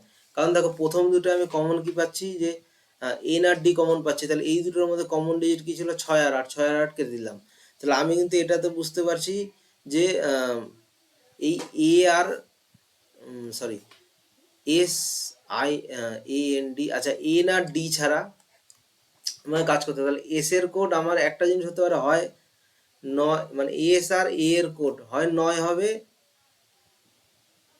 9 5 হবে, ঠিক আছে। তাহলে 9 আর 5, এবার আমি এখানে দেখলাম এস এর কোড এখানে কমন কি আছে, 9 আছে, তাহলে 9টাকে আমি কেটে দিলাম, তাহলে 5ই আমাদের উত্তর হবে। দেখো এখানে কি বলেছে যে, দেখো অল ওয়াফেলস আর কোরিয়েন্ডার এবং অল ফোমস আর কোরিয়েন্ডার, তাহলে কোরিয়েন্ডারের আর এই যে কোরিয়েন্ডার, অলের ভ্যালু আমি কি বলেছিলাম, অলের ক্ষেত্রে আমি লিখি 150, ঠিক আছে। এইবারে দুটোই হলো পজিটিভ স্টেটমেন্ট, তাহলে পজিটিভ স্টেটমেন্ট থেকে পজিটিভ কনক্লুশন হবে, কিন্তু কোরিয়েন্ডার আর এই কোরিয়েন্ডার এর ভ্যালু কত, 50-50, তাহলে 50-50 পেয়ার হলে ওয়াফেল আর ফোম আনসার্টেন হয়ে যাবে, ওয়াফেল ফোম দেওয়া আছে আনসার্টেন হবে, কিন্তু এখানে দেখো একটা রিলেশন বলছে কোরিয়েন্ডার আর ফোম, তাহলে অলের থেকে সাম আসছে, তাহলে এইটা হলো কারেক্ট হবে, অনলি 2 কিন্তু আমাদের উত্তর হবে।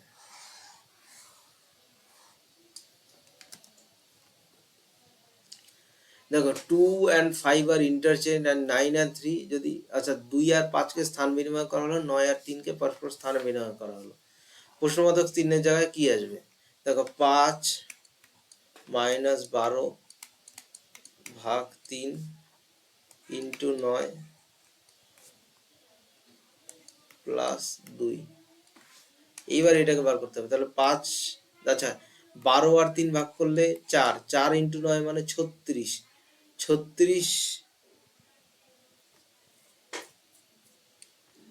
12 ভাগ 3 মানে 4, তাহলে 5 মাইনাস 36 প্লাস 2, 5 2 7, তাহলে 36 মাইনাস 7 মানে মাইনাস 29। দেখো কেকস আর ডিলিশিয়াস এটাকে করা হয়েছে সুডোকু দিয়ে, আই লাইক কেকস এটাকে মুসুরু, তাহলে কেক, আচ্ছা এইখানে দেখো কেকস কোনটা কমন আছে, মুসুরুর মধ্যে কোনটা কমন আছে, আচ্ছা রু আর এমইউ কে কেটে দাও, ডু আর কু কে কেটে দাও, এখানে আর ডিলিশিয়াস কেটে দাও, আই লাইক কে কেটে দাও, তাহলে থাকলো কেক, থাকলো এখানে কেকের জন্য এসইউ, এখানেও কেকের জন্য এসইউ, তাহলে কোড কি হবে এসইউ। দেখো এখানে কি বলেছে যোগ ভাগ এবং গুণ মাইনাস কে, তাহলে যোগটাকে কি করে দিতে হবে ভাগ, গুণটাকে কি করে দিতে হবে মাইনাস, যোগটাকে কি করে দিতে হবে ভাগ, মাইনাসকে কি করে দিতে হবে গুণ, ঠিক আছে। আচ্ছা এইবারে 14 ভাগ 7 করলে কত হয় 2, 2 ইন্টু 10 করলে কত হয় 20, তাহলে এখানে কি আসলো 20 মাইনাস 27 মানে প্লাস 15 এরকম আসবে, তাহলে 15 যোগ 7 করলে কত হয় 22 হয়, এইটা আমাদের কিন্তু উত্তর। কি রে সিরিজ গুলো ওঠেনি, কি ব্যাপার,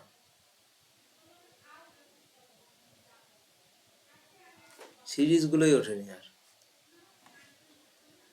আচ্ছা দেখো 7জন বন্ধু EFGHXYZ উত্তর দিকে মুখ করে একটি, আচ্ছা সিরিজের ক্ষেত্রে এখানে আমি তোমাদের কোশ্চেনটা দিচ্ছি, দাঁড়াও।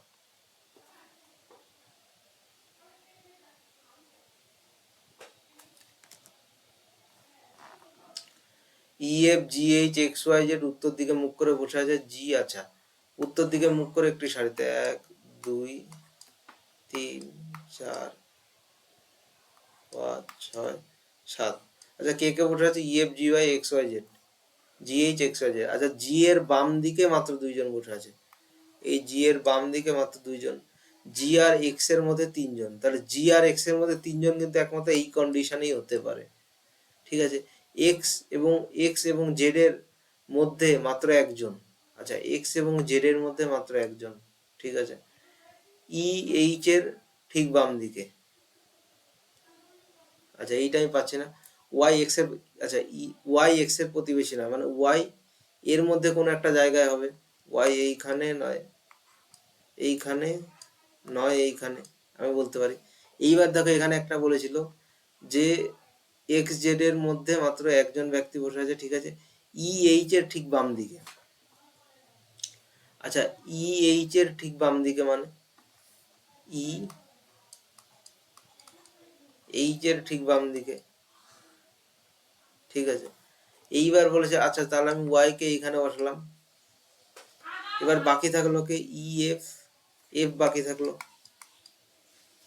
তাহলে এফ এর ডান দিকে কতজন, এই যে একজন এক্স বসে আছে এফ এর ডান দিকে, তাহলে এইটাই আমাদের উত্তর। দেখো এখানে একটা সিরিজ দিয়েছে যে এইখানে 10, এইখানে 11, এইখানে 12, এইখানে 13, তাহলে এইখানে কি হবে 14, মানে 14 হলো কত হবে 82,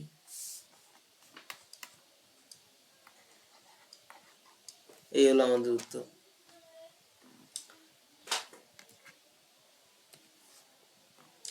দেখো কি দিয়েছে যে এখানে A B F J K P Q একটি জলার, মানে জলার বলতে এটা বাড়ির হবে, 6 তলায় বাস করে, সব থেকে নিচের হলো 1, আচ্ছা সব থেকে নিচের হলো 1 2, আচ্ছা এটাকে আমি এইভাবে না লিখে এইভাবে লিখি 4 5 6, ঠিক আছে। এইবারে কি বলেছে যে যে 1 2 3, আচ্ছা কে ঠিক পি এর উপরে বাস করে, এফ ও পি এর মধ্যে মাত্র 2জন বাস করে, আচ্ছা এটা আমি যদি এইভাবে লিখে যদি কারো বুঝতে অসুবিধা, আমি একটু অন্যভাবে বোঝাচ্ছি, নাম্বারিংটা করে বোঝাই, দাঁড়াও।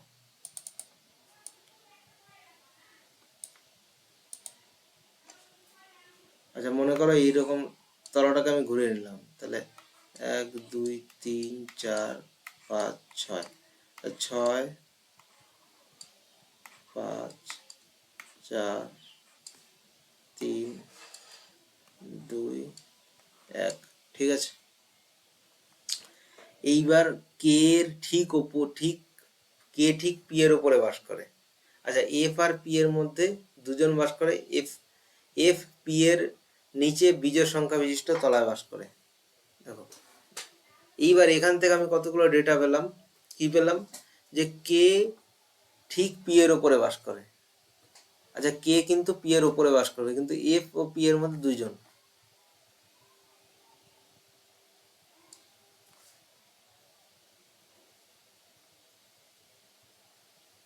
আচ্ছা কি বলেছে, যে এফ একটি বিজোড় সংখ্যা বিশিষ্ট তলা, অর্থাৎ এফ আমার এইখানে হতে পারে, নয় এইখানে হতে পারে, নয় এইখানে হতে পারে। এইবার দেখো এইখান দিয়ে আমাকে বের করতে হবে সমস্ত যে পাজলটা দিয়েছে। এবার বলেছে কে পি এর ঠিক ওপরে বাস করে, এফ আর পি এর মধ্যে দুইজন।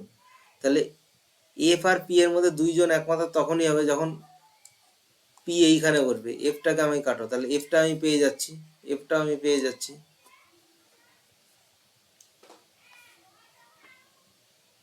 মাত্র দুইজন বাস করে, তাহলে এর মধ্যে মাত্র দুইজন আমি পেয়ে গেলাম।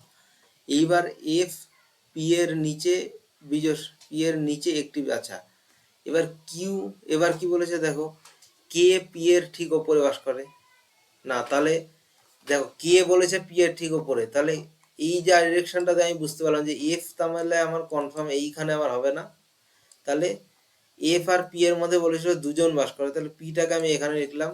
এইবার আমি কিন্তু একদম কনফার্ম হয়ে গেলাম যে পি কে আমি এইখানেই রাখতে হবে, অর্থাৎ এই যে ডাইরেকশনটা আমি নিলাম।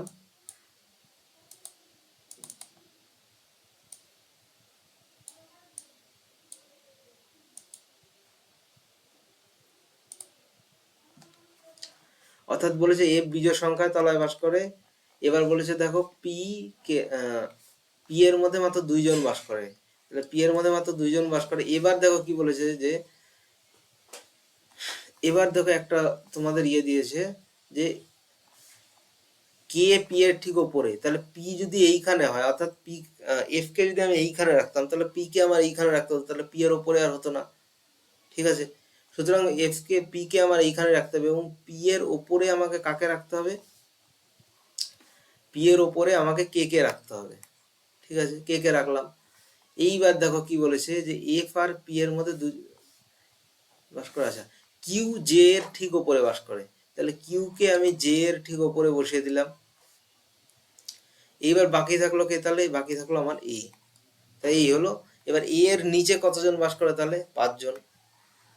এই হলো আমার উত্তর। এটাকে এইভাবে লজিক দিয়ে সলভ করতে হবে না, সেটা করতে পারবো না এরকম। দেখো কে মাইনাস এল, তাহলে কার মধ্যে সম্পর্ক বলছে, কে আর জে। শুধু আমার এই, আমাকে জাস্ট এইটুকুটাই বার করতে হবে। আমার এইগুলো এগুলো বাদ দিয়ে দাও, তুমি এগুলো ধরার দরকার নেই। তাহলে কে মাইনাস এল, কে আচ্ছা মাইনাসটা আমি দেখবো, যে এ মাইনাস বি মানে হলো এ হলো বি এর বাবা, তাহলে কে হলো এল এর বাবা, কে হলো এল এর বাবা, আবার এল হলো জে এর বাবা। তাহলে এর সম্পর্ক কি, ফাদার্স ফাদার। এই হলো উত্তর। কি ব্যাপার, সিরিজ গুলো ওঠেনি কেন যে।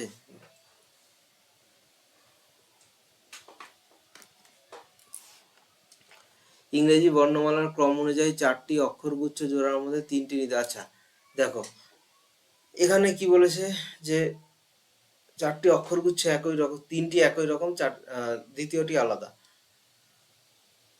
দেখো এখান থেকে বি এর থেকে আই +7, আই এর থেকে কিউ +8, ওয়াই এর থেকে এফ +7, আর এর থেকে ওয়াই +7। সুতরাং এইটাই আমাদের আলাদা, এইটাই আমাদের উত্তর।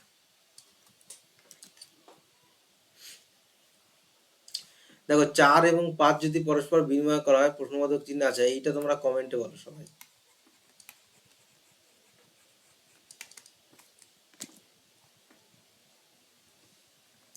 দেখো এখানে একটা দিয়েছে যে 11 থেকে 121, কখন আসবে? এর স্কোয়ার করলে তবেই কিন্তু 121 আসে। 1-এর স্কোয়ার করলে 1ই আসে, 2-এর স্কোয়ার করলে 4 আসে, 4-এর স্কোয়ার করলে 16 আসে, 14 স্কোয়ার করলে 196 আসে, 9-এর স্কোয়ার করলে একমাত্র 81 আসে।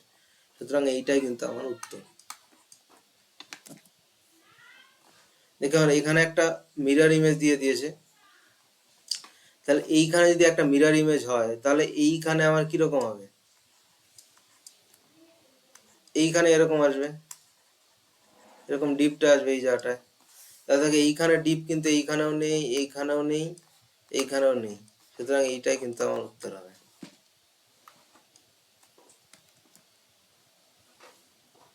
দেখো এইখানে একটা দিয়েছে যে অল শার্টস আর জিন্স, অল জিন্স আর ties, no tie is watch.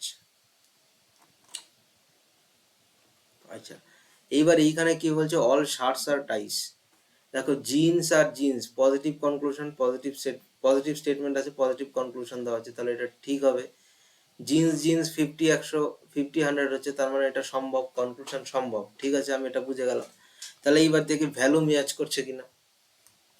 দেখো অল শার্টস আছে, শার্টসের ভ্যালু 100, 100 থেকে 100 এসছে, টাইসের ভ্যালু ছিল 50, 50 থেকে 50 এসছে, সুতরাং কনক্লুশন 1 কিন্তু হবে। এবার জিন্স আর ওয়াচ, তাহলে টাই, জিন্স আর ওয়াচের মধ্যে নেগেটিভ সম্পর্ক হবে, কারণ এটা পজিটিভ আছে, এটা নেগেটিভ আছে। কি জিন্সের মধ্যে কি বলছে? জিন্স আর ওয়াচ, ঠিক আছে, এই দুটো হবে, নেগেটিভ সম্পর্কই হবে। জিন্সের ভ্যালু ছিল 100, ওয়াচের ভ্যালু ছিল 100, সুতরাং এইটা হবে। বোথ কনক্লুশনস, এখানে দুটোই হবে। দেখো এখানে একটা সিরিজ দিয়েছে, এখানে হলো -18, -20, মাইনাস কত হবে? এখানে 22, এখানে -24, তাহলে এখানে কত হবে? -26, -26 করলে কত হবে? 0, 4। এইগুলো আমার উত্তর। নিচের 5টি 3 অঙ্কের সংখ্যার উপর ভিত্তি করে উত্তর দিন। সবচেয়ে বড় সংখ্যার তৃতীয় অঙ্কের সাথে সবচেয়ে ছোট সংখ্যার। এখানে সিরিজ গুলো আসেনি কেন? যে এই যে দেখো মিসিং, সোর্সে এটা মিসিং ছিল মনে হচ্ছে, আমরা এআই দিয়ে টাইপ করাই, সোর্সে মিসিং ছিল এটা।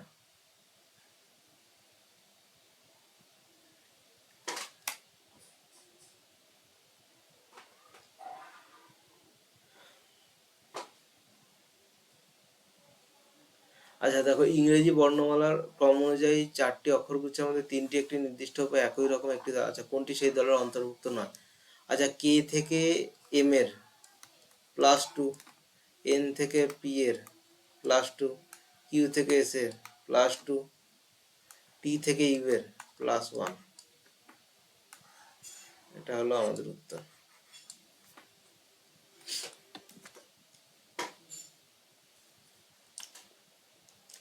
আচ্ছা দেখো, জে থেকে এইচ যখন আমি ক্যালকুলেট করছি সব -2 হয়ে গেছে, ডি থেকে বি যখন সব -2 হয়ে গেছে, তাহলে ভি থেকে টি -2, ও থেকে এম -2, ও থেকে এম -2, কিউ থেকে ও এটাও -2 হচ্ছে, সুতরাং এই প্যাটার্নে কিন্তু আসলো না। আই থেকে কে +2, সি থেকে ই +2, দেখে এইভাবে আসে নাকি? ই থেকে এইচ +3, বি থেকে ই +3, আই থেকে কে +2, আচ্ছা এইচ থেকে জে এটা +2, জি থেকে আই এটাও +2 হচ্ছে, এইটাও কিন্তু +2 হচ্ছে, ও থেকে জে সরি এইটা +2 হচ্ছে, সুতরাং এই দুটো আমি বাদ দিয়ে দিলাম। এবার তোমাকে মাইন্ডে করতে হবে, তখন পরীক্ষায় কিন্তু এত লিখতে পারবে না তোমরা। দেখো জে থেকে এফ -4, তাহলে দেখি ডাব্লু থেকে এস -4, টি থেকে ডাব্লু +3, সুতরাং এইটা বাদ, এইটাই কিন্তু আমাদের উত্তর। এটা একদম সেম প্যাটার্ন অনুসরণ করছে। দেখো এইখানে এই স্থানে কি আসবে? যে এম থেকে কে, কে থেকে আই, আই থেকে জি, তাহলে জি থেকে কি আসবে? ই আসবে। তাহলে ও থেকে এম, অর্থাৎ 15 থেকে 13, 13 থেকে 11, 11 থেকে 9, 9 থেকে 7 আসবে। আচ্ছা ই জি দুটোতেই আছে। এবার দেখো আর থেকে পি, পি থেকে এন, এন থেকে, তাহলে এখানে আসবে কে? জে আসবে, তাহলে ই জি জে, এইটাই কিন্তু আমাদের উত্তর হবে। দেখো এখানে একটা প্যাটার্ন দিয়েছে যে এম এর ক্ষেত্রে এন, ভি এর ক্ষেত্রে ডাব্লু এবং আর এর ক্ষেত্রে এস, সব ক্ষেত্রে +1 হয়ে যাচ্ছে। তাহলে এইখানে দেখি W X C D H I হবে না, বি সি হবে না, জি এইচ টি এটাও হবে না, O P L M S T এইটা হবে। সুতরাং এইটা কিন্তু আমাদের উত্তর। বোঝা গেল? এবার দেখো কি বলেছে যে বার্ষিক স্কুল প্যারেডের একটি সারিতে আদর্শ ডান দিক থেকে 8তম, বাম দিক থেকে 15তম স্থানে আছে। ওই প্যারেডের ওই সারিতে কতজন ছাত্র আছে? দেখো এই যে লেফট রাইট অর্থাৎ রাইট প্লাস লেফট -1 এইটা হলো টোটাল নাম্বার। তাহলে 8 আর 15 23, 23 মাইনাস 1 কত হবে? 22।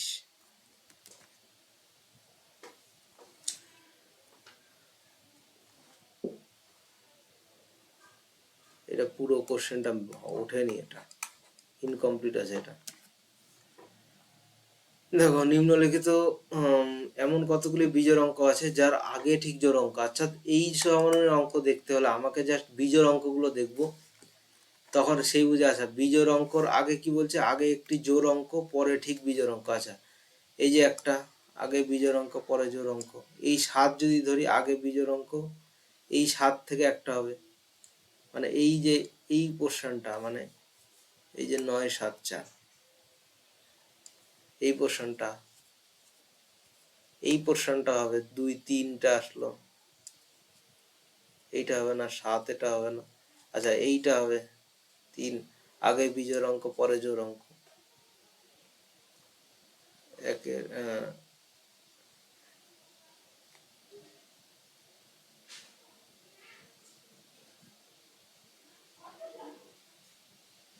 ঠিক আগে একটি জোড় অঙ্ক।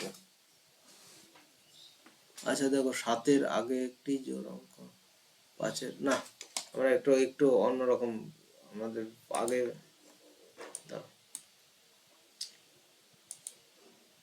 আচ্ছা এটা তোমাদের সুবিধাতে লিখে নাও যাতে মনে থাকবে যে এমন কতগুলি বিজোড় অঙ্ক আছে, অর্থাৎ অড নাম্বার, যার আগে একটা অড নাম্বার পরে ইভেন নাম্বার, অর্থাৎ অড অড ইভেন থাকবে। তাহলে এই অড অড অড অড আসছে না, অড অড আসছে না। আচ্ছা এইখানে ক্ষেত্রে আগে কি অড আসে না, এই 7-এর ক্ষেত্রে আগে অড আছে, আচ্ছা এই একটা হবে অড নাম্বার, না অড নাম্বারটা দেখবো আগে অড নেই, আগে অড পরে ইভেন নেই, অড আগে অড পরে ইভেন, এই একটা। এর ক্ষেত্রে হবে না, এর ক্ষেত্রে হবে না, অড নাম্বার থাকতো আগে অড পরে ইভেন হবে না, আগে অড পরে ইভেন হবে না, আগে অড পরে ইভেন, অর্থাৎ এইটা কিন্তু হবে, অর্থাৎ 7 9 আর 8 এই একটা আসবে। এর আগে অড নেই, এর আগে অড নেই, এর আগে অড নেই, এর আগে অড নেই, এরকম 3টে আসবে। এইটা কিন্তু আমাদের উত্তর হবে। দেখো এখানে কি বলেছে যে দেখো এখানে কি বলেছে, সমস্ত অল ফর্মস সাম পিয়ার্স আর ক্যান্ডেলস, অল ফর্মস আর ক্যান্ডেলস। তাহলে এখানে আমি কি পেলাম যে ক্যান্ডেল ক্যান্ডেল 50-50 আনসার্টেন, কিন্তু এখানে কিন্তু নেগেটিভ কনক্লুশন হবে না, নেগেটিভ কনক্লুশন দেওয়া নেই, কিন্তু পিয়ার আর ফোমের মধ্যে কোনো সম্পর্ক হবে না, কারণ ক্যান্ডেল এবং ক্যান্ডেল 50-50 পেয়ার। তাহলে পিয়ার আর ফোমের মধ্যে কোনো সম্পর্ক হবে না। ক্যান্ডেল আর ফোমের মধ্যে দেখি কি বলেছে, ক্যান্ডেল আর ফোমের মধ্যে ক্যান্ডেলের ভ্যালু আছে 50, কারণ অলের ক্ষেত্রে ফোমের ভ্যালু আছে 100, ফোমকে 50-এ কনভার্ট করা হয়েছে, কিন্তু ক্যান্ডেল কত দেওয়া আছে 50 আছে, তাহলে 50-কে কোনোদিন 100-তে কনভার্ট করা যাবে না, সুতরাং দুটোই রং। সরি এইটা হবে না, neither of the conclusion follows, এইটা হবে না, এইটাও হবে না। দেখো কি বলেছে যে এ সুরজ পয়েন্ট এ থেকে উত্তর দিকে 6 কিলোমিটার। আচ্ছা উত্তর দিকে 6 কিলোমিটার গাড়ি চালালো,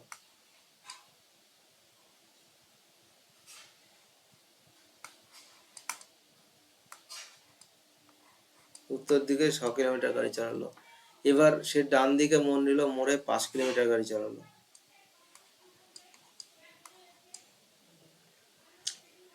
তারপর ডান দিকে মোড় নিয়ে কত চালালো? 9 কিলোমিটার, 9 কিলোমিটার, তারপর সে পুনরায় ডানে মোড় নিল,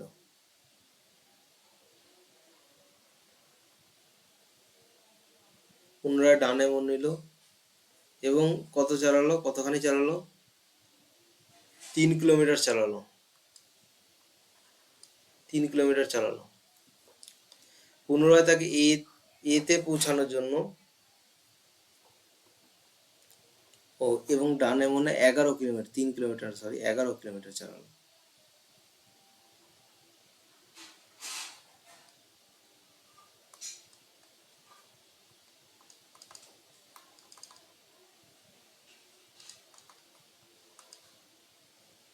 আচ্ছা, এই যে রিজনিংটা আছে,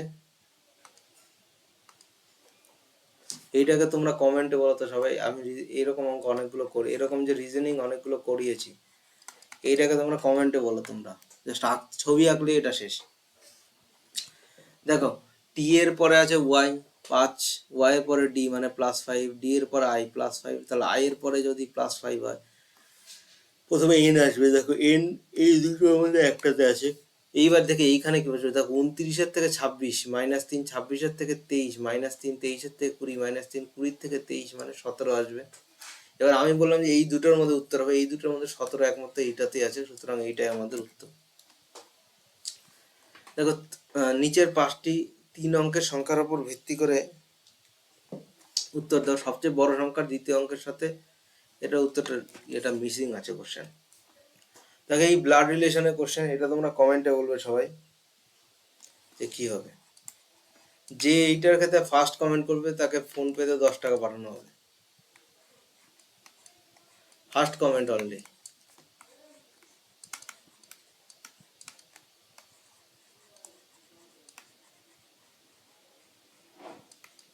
ফার্স্ট কমেন্ট এবং তার সাথে সাথে কমেন্টে যে ভিডিওর যে টাইমিং যেটা থাকবে সেই টাইমিংটাকে মেনশন করে দিতে হবে, যে এই টাইমিংয়ে এই কোশ্চেনটা ছিল। সেইটা মেনশন করে দিলেই, সেই টাইমটা মেনশন করতে হবে, তার সাথে সাথে এই যে কমেন্ট যেটা সেটা করতে হবে, করলে ফোনপেতে 10 টাকা পাঠানো হবে। দেখো, 7 জন বন্ধু CDPQRS উত্তর দিকে মুখ করে একটি সোজা লাইনে বসে আছে। 1 2 3 4 5 6 7, ঠিক আছে। এইবারে কিউ এর ডানে মাত্র 3 জন বসে আছে, কিউ এর ডানে মাত্র 3 জন। পি এর ডানে শুধুমাত্র সি বসে আছে, তাহলে পি এর ডানে শুধুমাত্র সি কে বসিয়ে দিলাম। পি আর ই এর মধ্যে মাত্র 3 জন, তাহলে পি আর ই এর মধ্যে মাত্র 3 জনকে বসিয়ে দিলাম। ডি আর এর বাম দিকে কোনো এক স্থানে আছে, কিন্তু এস এর ডান দিকে কোনো এক স্থানে বসে আছে। ডি কি বলেছে, ডি হলো আর এর বাম দিকে কোনো এক স্থানে, তাহলে ডি হলো আর এর বাম দিকে কোনো এক স্থানে, কিন্তু এস এর ডান দিকে কোনো এক স্থানে। তাহলে এস আর এর মধ্যে কতজন হলো, এই দেখো 3 জন আসলো। তাহলে এই যে 3 জন উত্তর আমার। দেখো, এর একটা মিরর ইমেজ দিয়ে দিয়েছে। তাহলে ই যদি আমি রাখি, প্রথমে বি আসবে না, তাহলে প্রথমে বি আছে, আমি কেটে দিলাম। তাহলে ই এর পরে কি আছে, বি আছে। দেখো ই বি, তারপর এম, এম কে উল্টে দিয়েছে, সুতরাং এইটা হবে না। এবার এম এখানে আসলে এন্ডটা এখানে সোজা দেওয়া আছে, সুতরাং এইটা হবে না, এইটাই কিন্তু আমাদের উত্তর। দেখো, আজকের মতো এই যে কনসেপ্টটা, এই যে পিওয়াইকিউ সিরিজ, আজকের পিওয়াইকিউ সিরিজ এখানেই শেষ হলো। তো আমার ভিডিওগুলো যদি তোমাদের ভালো লেগে থাকে, চ্যানেলটাকে সাবস্ক্রাইব করবে, ভিডিওকে লাইক করবে, এবং তোমরা সবাই কমেন্টে জানাও তোমাদের কী ধরনের ভিডিও দরকার, আমি সেই ধরনের ভিডিও নিয়ে আসার চেষ্টা করব। তো আজকে এই পর্যন্তই, দেখা হচ্ছে পরের ভিডিওতে। রাম রাম, হর হর মহাদেব।